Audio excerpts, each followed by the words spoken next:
मनसेच्या मध्यवर्ती कार्यालयामध्ये आपण सध्या आहोत। आपण माझ्या मागे पाहू शकता की गेल्या वर्षीप्रमाणे यावर्षी देखील मनसेच्या कार्यालयात गणपती विराजमान झालेला आहे। खरं तर आपण पाहतो की यावेळी एक वेगळी संकल्पना मनसेने यावेळी आणलेली आहे आणि आपण पाहतो की चक्क जी मूर्ती आपल्याला दृश्यामध्ये पाहायला मिळते ती खरं तर टिश्यू पेपरची मूर्ती यावेळी या ठिकाणी साकारण्यात आलेली आहे। आणि मागे आपण पाहू शकतो की जे डेकोरेशन आहे, जी सजावट आहे, ती सजावट देखील आपण पाहतो की एक अनोखा वेगळं रूप देण्याचा या ठिकाणी प्रयत्न करणार आहे। वरती पाहू शकतो की आपण सुखा चारा व तसं एक छोटीशी झोपडी याप्रमाणे ह्यावेळी एक सुंदर असा देखावा या ठिकाणी सादर केलेला आहे। खरं तर आपण पाहतो की जी मूर्ती आपल्या दृश्यामध्ये आपण पाहतोय ती तर खरं शाडूच्या मातीची नव्हे तर चक्क टिश्यू पेपरची मूर्ती ही आपल्याला एक संकल्पनाच ही वेगळी आहे। आपण पाहतो की खरं तर लहानशी मूर्ती आहे, पण मात्र जी मूर्ती आपण पाहतो ती सध्या टिश्यू पेपरने या ठिकाणी यावेळी साकारण्यात आलेली आहे। आपल्यासोबत बोलण्यासाठी थेट मनसे नेते गजानन काळेजी आहे। गजानन काळेजी, खरं तर तुमचं TV9 मध्ये स्वागत आहे। गेल्या वर्षीप्रमाणे दरवर्षीप्रमाणे यावर्षी देखील आपण गणरायाचं आगमन आपल्या मध्यवर्ती कार्यालयात केलेलं आहे आणि जी मूर्ती आपण पाहतोय ती चक्क शाडूची नाही, POPची नाही तर टिश्यू पेपरची आहे। नाही, मुळात हे 5वं वर्ष आहे आणि मी आपल्या माध्यमातून सर्व नवी मुंबईकरांना, सर्व गणेश भक्तांना गणेशोत्सवाच्या खूप खूप शुभेच्छा देतो। सगळीकडे ज्या पद्धतीने पर्यावरणाची जनजागृती चालू आहे, त्यामुळे आम्ही तेच घेऊन आज ही टिश्यू पेपरचा बाप्पा आणि संपूर्ण पर्यावरणपूर्वक इको फ्रेंडली गणेशोत्सव या ठिकाणी साजरा करतोय।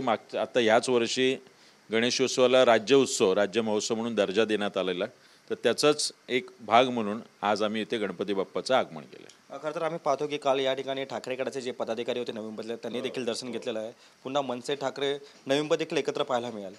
नाही, मला वाटतं गणेशोत्सव आणि राजकारण हे आपण वेगवेगळं ठेवलं पाहिजे। मी इथे जवळपास सगळ्यांनाच आमंत्रित केलं होतं आणि गणपती बाप्पाच्या याच्यात तरी आपण राजकीय पक्ष आपले मतभेद बाजूला ठेवून बाप्पासाठी एकत्र आलं पाहिजे। आणि त्याच पद्धतीने काल इथे शिवसेना उभाटा गटाचे जवळपास सर्व पदाधिकारी काल मोठ्या उत्साहाने आले, आमच्याकडून मोठ्या उत्साहाने स्वागत झालं आणि त्यांनीसुद्धा शुभेच्छा दिल्यात।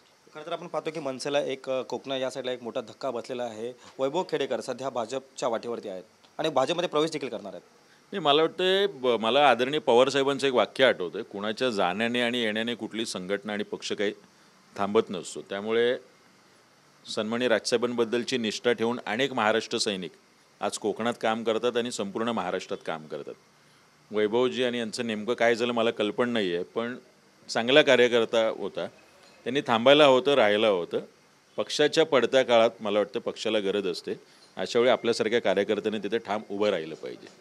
आज ते जात आहे, त्यांना शुभेच्छा माझ्या। खरं तर एक शेवटचा प्रश्न, आपण यावेळी बाप्पांपुढे आपलं काय साकडं असणार आहे? नाही, गणपती बाप्पाकडे माझं साकडं हेच आहे की संपूर्ण महाराष्ट्रात नवी मुंबईकरांनी येणाऱ्या महानगरपालिकेत चांगली लोक या सभागृहात जावीत।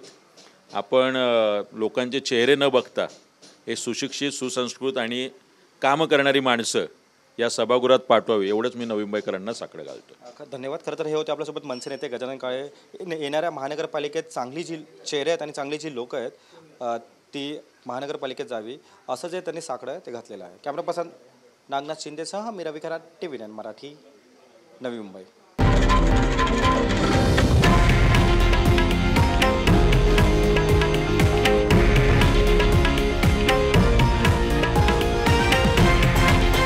हे आहे देशातील नंबर 1 न्यूज नेटवर्क आणि आपण पाहत आहात TV9 मराठी, एकमेव।